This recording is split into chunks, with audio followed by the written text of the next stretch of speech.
Friday, May 1st is today, 2026. Happy new month to you all. All right, let's go straight to this video. Often I used to hear that Tinubu is a master strategist. He's very smart, and sometimes I don't dispute that statement. He is a strategist, but most of the time, his strategy will always lead him to doing evil, doing what is not good, discrediting him. I'm not saying that he's not a strategist. He is, but his strategies are not helping him at all. Now, before Omoyele make this statement, I have been hearing it from different sources, and I believed it even before Omoyele made this statement. Take a listen. The Sunday Igboho struggle you are saying is funded by Tinubu. Yes. Because the problem at that time was that Tinubu was having issue with Buhari up north. They weren't going to accept him as a candidate.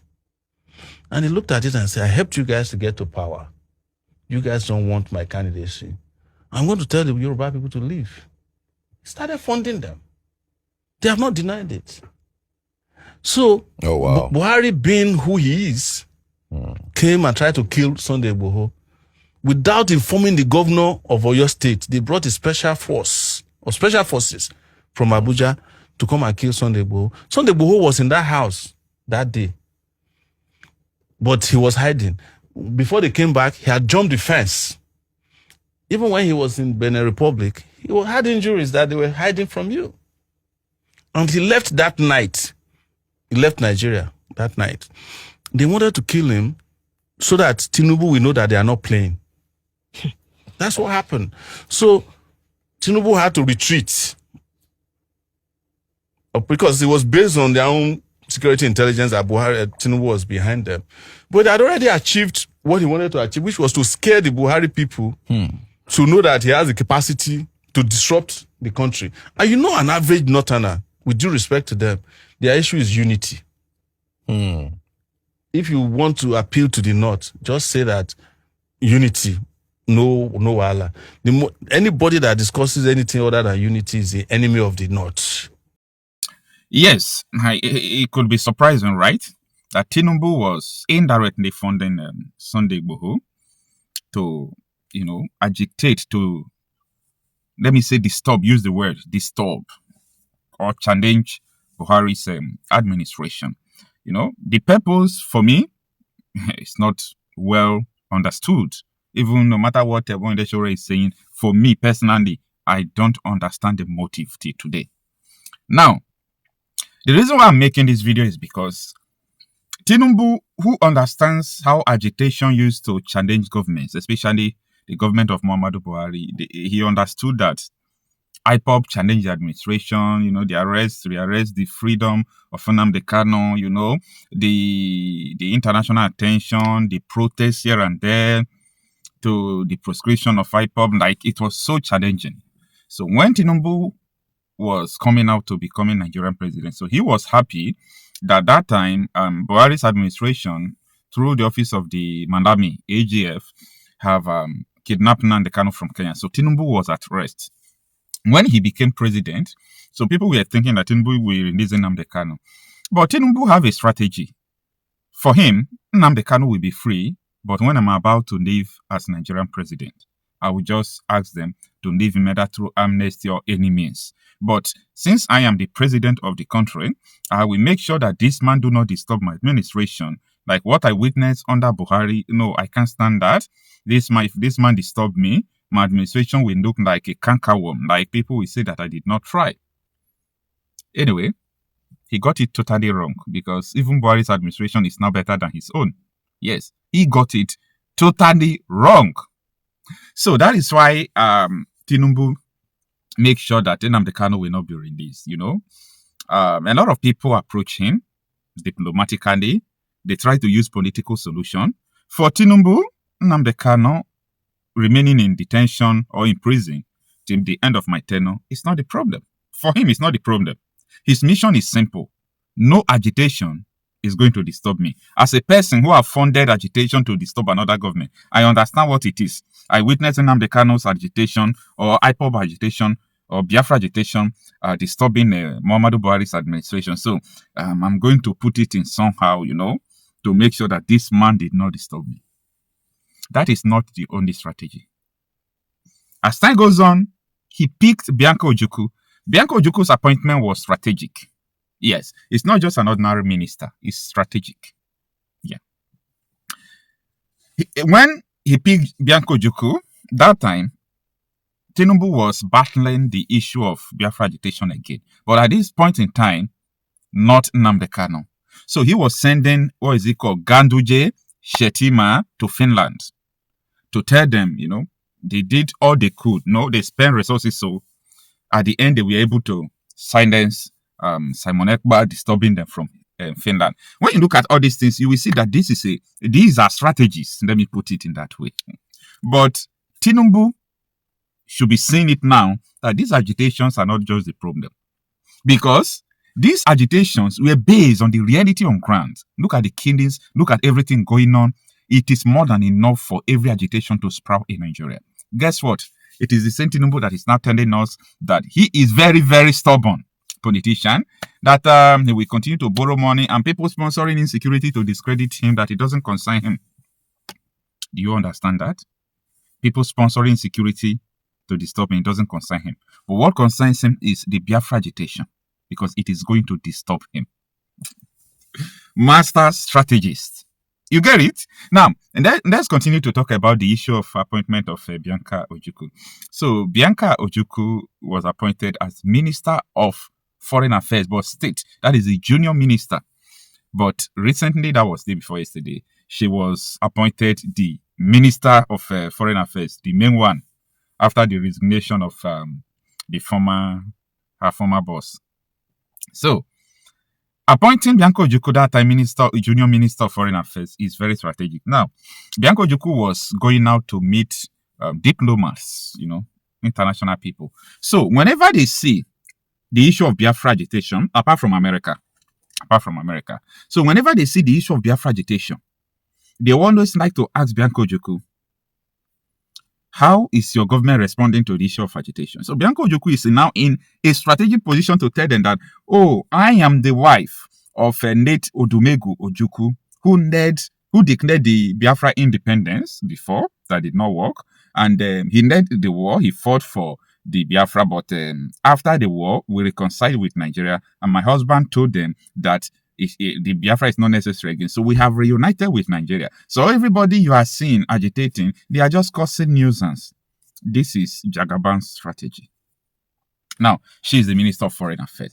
Now, I'm not saying that she's not supposed to be a minister. No, that is not what I'm saying.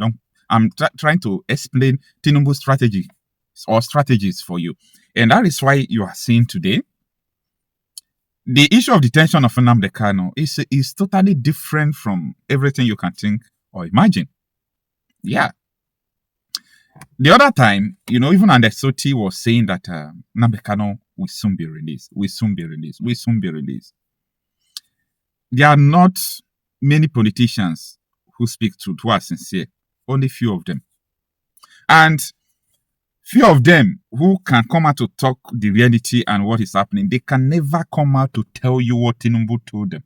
Yes, and Exoti met Tinubu about Nnamdi Kanu. And Exoti cannot tell you what Tinubu told them. But Nnamdi Kanu will soon be released. That is what they are going to tell you. Why? Because Tinubu don't want him. If Tinubu still wins second term, till the end of his administration, he will not talk about the release of Nnamdi Kanu. This is just a clear strategy to making sure that this man did not distract him, or this man did not disturb him. I'm telling you, this is a strategy. But now, Tinubu should be knowing the reality that Biafra agitation is not a problem. In fact, as bad as Nigeria is at this moment, it is a crime to humanity that there is no agitation. Like, everybody is disappearing. Bandits are killing, Boko Haram are killing, terrorists are, everybody killing, dead, and the nation is just calm. That is to tell you that it is beyond a charm. It's psycho conditioning. The people have been hypnotized. They have been psycho conditioned to believe that, no, this is the way of life. This is the way to go. Anyway, you see, No matter how you try to build a castle or a shed just to make sure you cover the ray of sun from you, that will not make the sun not to be up there. Not that will not make the sun not to rise or to set. The sun will always be sun. It will shine forth his light. So it is left for you either to cover it or not to cover it. Guess what? The same people who told you that Nnamdi Kanu, who have never carried gun, whom Nigeria government said they did not find anything incriminating, but the brokers he made, they say it is because of the brokers they are sentencing him to life imprisonment, even death sentence self. Before Motosho say he read the Bible and said because of God's mercy and international communities frowned at the death sentence, so they are giving him life sentence. And you know what? All these things they are doing has nothing to do with what they say Nnamdi Kanu commit. I told you these things time without number. I explained all these things before. I said that the insecurity in the Southeast is a man-made insecurity. That the Southeastern governors are responsible for the political insecurity. They arm boys. They ask the boys to say that they are Biafra agitators, they are ESN, they are this, they are that. And I challenge a lot of people. First of all, you see, or you must have heard Hope Uzodinma said it on Chinese television. He said it while we were meeting in Imo State at that time. Like, he don't hide it, that this insecurity in the Southeast is not about IPOB. We politicians cause it. But nobody wants to amplify what he's saying. Why? Because there was a target, and the target was Nnamdi Kanu. Now, how would you imagine that people, the faces you know on the internet, who are carrying guns up and down, Nigeria may capture them, they leave them. You people should reason. You people should reason. You people should reason. Governors buying Igbo for people they call ESN people. They buy Igbo, go and give them governors. You people should reason that these are state-sponsored insecurity. Government is very deep. Government can go to every extent to do whatever they want to do. Other allegations came on how the governors are sending them to go and kidnap people, kidnap this, or even go and kidnap Ugochire. And Ugochire escape assassination. All these videos, the video evidence of what I'm talking is there. Like, people should understand that no insecurity, no insurgency that can last not even 48 hours or in 1 month if the government is not behind it. So, Nnamdi Kanu was set up. They set him up. Because he formed a vigilante group, so they have to arm others, like prototype. They started doing it. But you know what? No matter everything that is going on, Southeast remains the most peaceful place now. Courtesy of who? Courtesy of who? If you say it is the courtesy of Nigerian army, why can't the Nigerian army restore peace in Benue and in Plateau? Like, we should be logical now. If you say it is the Nigerian army, the Nigerian soldiers that brought peace to the Southeast, why can't they bring that peace to Benue, Borno, all those places? No, they are not. The insecurity there before was government sponsored. So their target was put to prison. And everything have to. In fact, their target was civilians. They kill innocent civilians. You saw how they shot that guy in Delta. This is the way they have been killing Igbos. And if you talk, they say you are IPOB. Now let me tell you what Igbos have been facing since. If that guy they shot at, that they said about Webi issue in Delta, if it is in Imo, or Abia, or Ebonyi, or Anambra, you know what you are going to hear? Police shot one IPOB member when he was delivering gun. That is the way they are going to wrap it up. But you know what? It is what it is. Okay? It is what it is. The last will always be the reality. No matter what is going on, this movie is going to end. And when it ends, people will know the truth.